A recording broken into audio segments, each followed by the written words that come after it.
Good day, Philippine Indigenous Community and Peace Education. For today's video, we are going to Visayas. Yes, Visayas, especially to the interesting facts of the indigenous people in the area. Sit back and relax.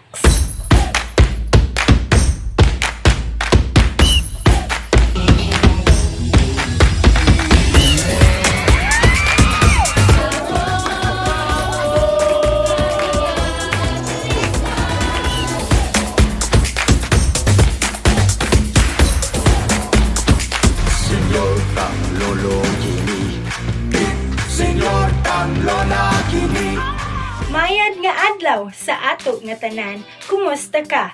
Rungain ko si Ella Hayagan, magahatod sang inyong sang impormasyon matod sang mga aklanon. Maayad-ayad na pad-abot dinhi sa Aklan. Aklan is considered to be the oldest province in the country, established as early as 1213. The word Aklan comes from the river Akain, which means where there is boiling.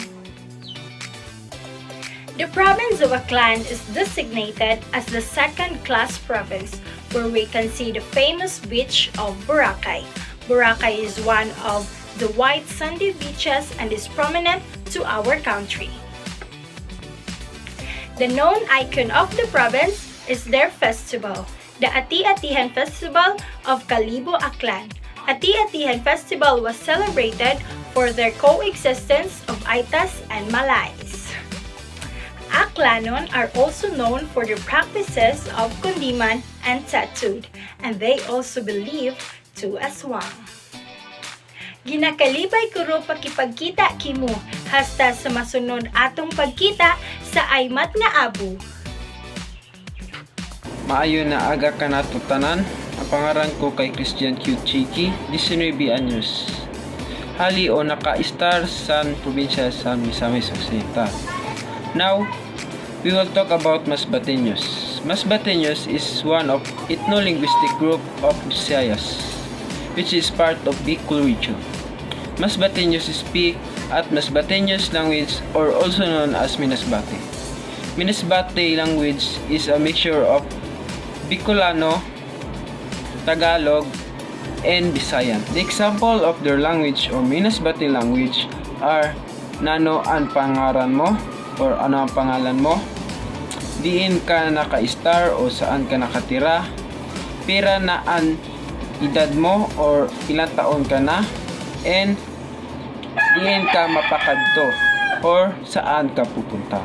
Masbateños are known as cattle country, which is the supplier and producer of the cattle or cow, and they also known as the rodeo of the Philippines. They celebrate it in every June. What is rodeo?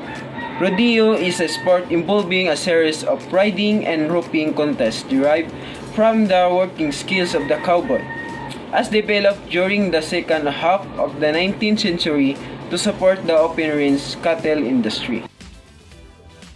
Maadyong adlaw sa tanan, awang nga kahayro na lineri nga magahatod kaninyo sa mga detalye sa Boholano.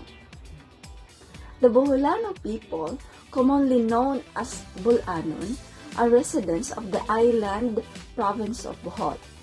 They are part of the larger Visaya ethno-linguistic group, which is the largest in the Philippines. Reclamador are the Boholanos, also known as Bulanon. Bohol is the third fastest growing province in the central Visayas region. Locals speak Boholano, a dialect of Cebuano, although there are phonetic differences between the two. Boholanos also speak English, Tagalog, and other languages. Descendants of the last group of inhabitants of the island of Luzon in the Philippines, called Pintados. They are characterized by the heavy use of tattoos as a symbol of status and beauty, and are known for their love of piercings. Ceramic and porcelain, with designs prevalent during the Ming Dynasty, are just some of the identified relics from the region's recent past.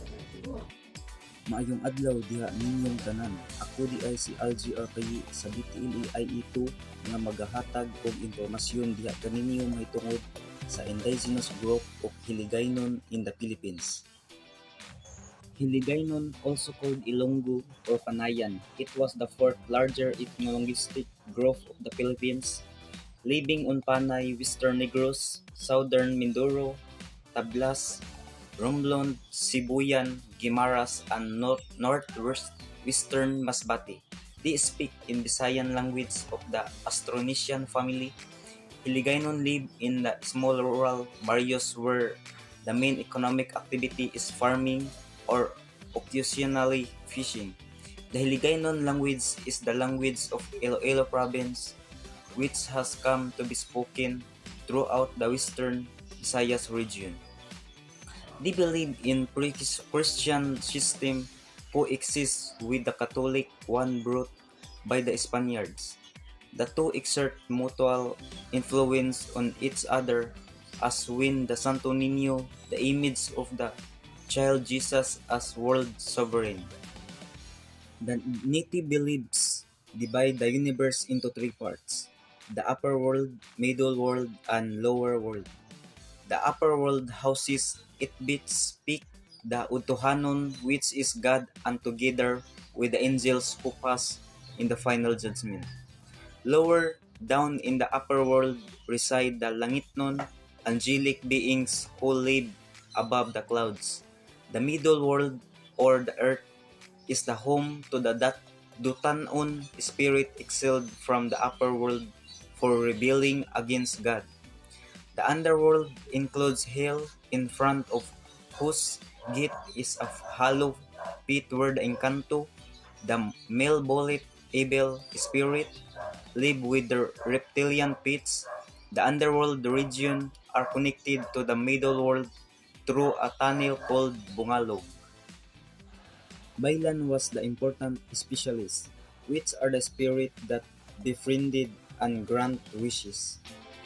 Hi, mayong adlaw kaninyong tanan. I'm Rachel Ibanez and I'm gonna give you interesting facts about the Cebuano indigenous tribe in Visayas. So Cebuanos are found in the provinces of Cebu, Negros Oriental, Negros Occidental, Bohol, Leyte, and across the island of Mindanao.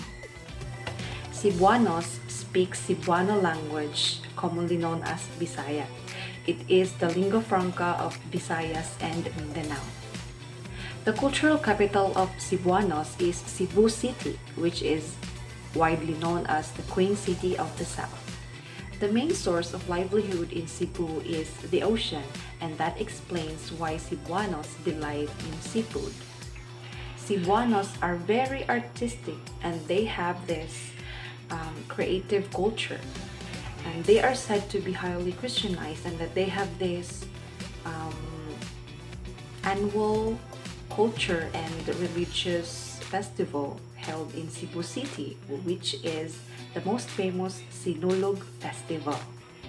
So there you have it.